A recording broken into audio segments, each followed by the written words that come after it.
People tend to complain about sudden high fuel consumption or unexplained fuel consumption that refuse to go away.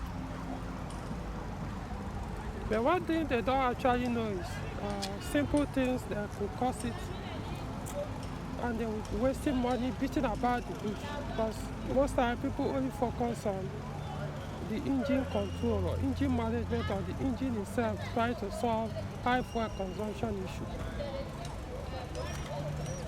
This can cause it. This could be the pressure or the braking system. Like I said, everything you see here can cause that. Or it could even be the tire itself.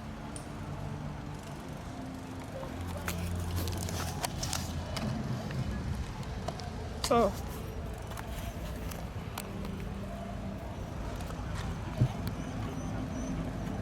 I've done videos explaining why you need to have tire air pressure in your vehicle. Tire air pressure gauge in your car. You might think, oh, what's the point? Come on, you are not a vulcanizer, why bother? No, you probably may not bother until you start to reap the repercussion. You need to have it because it's not every time you want to go and give vulcanizer to check. See, you might actually look at the tire, it might appear well inflated in the eyes, but it could be wrong. Because some tires may not, even when they are underinflated, they will still appear as if they are well inflated. Even when you think they are up to 40, 38 psi, when they are actually 19 psi at that time. Point is, the heavier the tires or the heavier the wheel, the more fuel the car consumes. So anything that makes the wheel heavy will tell on your fuel consumption. So I'll be straight with you guys. I personally don't follow manufacturers' recommendation strictly when it comes to recommended inflated tire, that's PSI, or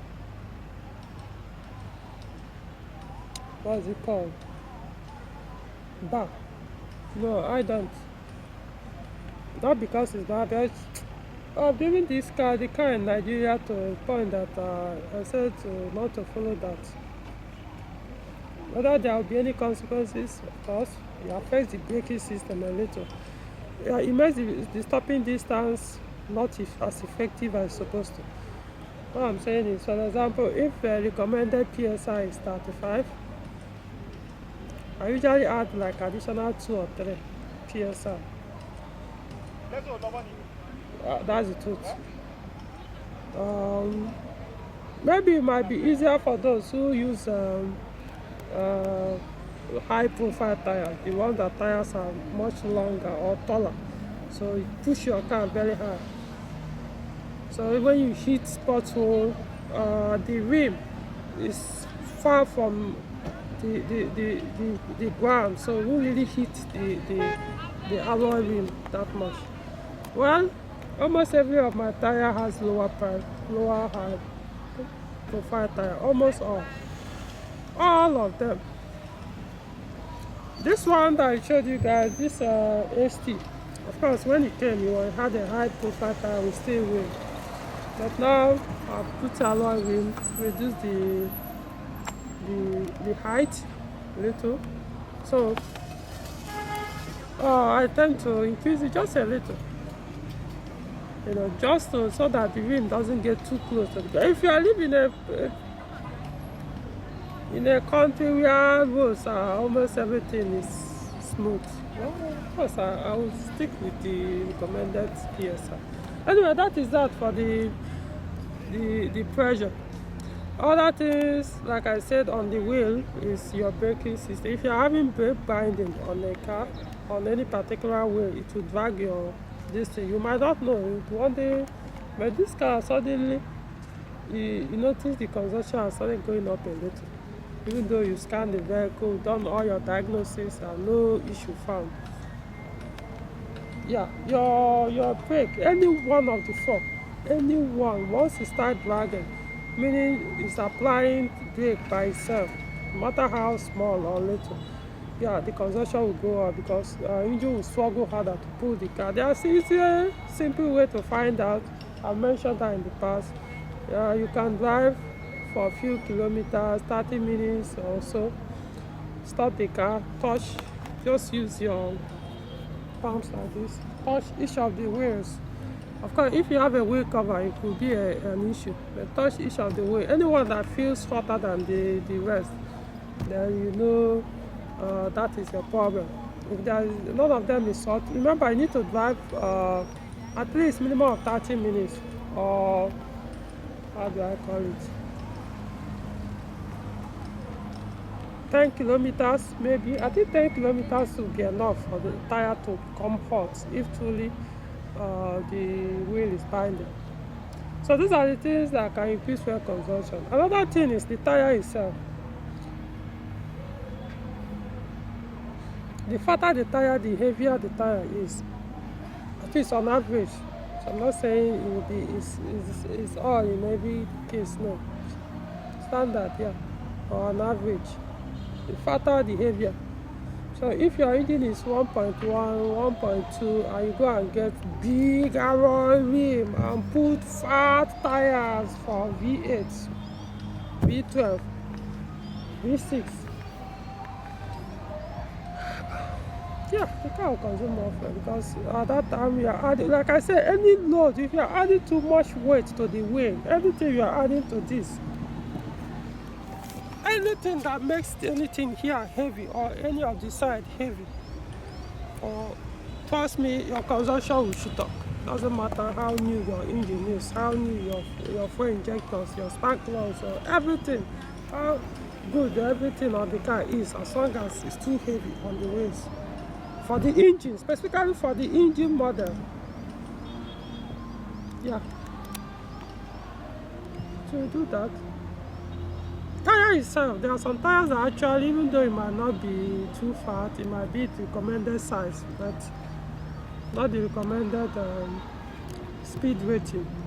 There are tires that are meant to consume more fuel because they have more, they grip the road better than the others. So in other words, tires like snow tire, they consider winter tires and the rest.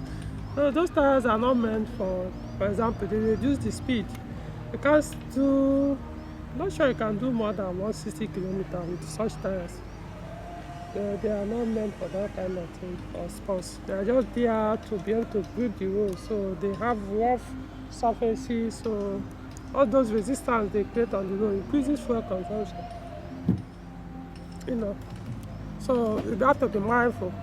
There are tires that are, you know, meant to serve not necessarily all weather, but at least normal weather, like the H, V, W, you know, and the rest.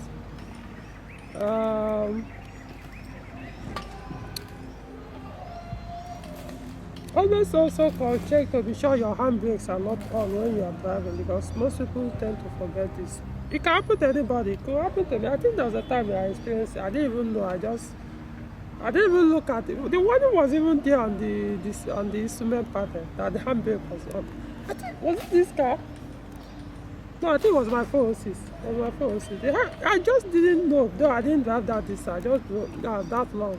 I think it was probably like a kilometer or two. That was what I noticed. But because you know it was V6, it was just pulling. Then it wasn't way up. You know, just a little bit. But how I knew was as I was driving, I noticed that once I stopped accelerating, it would draw the car, as in draw it back. You can see something, the engine is struggling to pull the car, and as soon as I remove my leg, something else behind will be drawing the car backward. I said, what's going on? Then, boom. And I saw the light, that warning tell that the handbrake was on. You know, so all these things here will shoot up your fuel consumption. I'm telling you everything on the wheel that could do that. Another thing that can increase it, which not necessarily the wheel, is your gearbox. especially automatic gearbox. Automatic gearbox tend to increase fuel consumption. Abnormal one, not the normal, as expected one, depending on the model. But I'm talking of you can, because sometimes some of these transmissions, when they become faulty, they tend to stay in one particular gear. Like most of the Peugeot cars, it will stay stuck in gear 3. So when you are moving from stationary, you move from gear 3, and the engine will just be struggling and struggling to gain speed before it gets to like 60 kilometers per hour, and then you cannot accelerate. But sometimes people will keep pushing it, not knowing that this is gear 3. You shouldn't push it beyond certain vehicle speed. They just keep accelerating it high. All this is to consume more fuel, especially when it's very low, when it's still at lower vehicle speed, and when it's extremely high. Because once you start pushing a car beyond 3,000 to almost beyond 4,000 RPM, come on, it's burning too much fuel at that time, consuming fuel more than it should. Whether it doesn't matter, if it likes, just understand what you are doing to that vehicle at that time.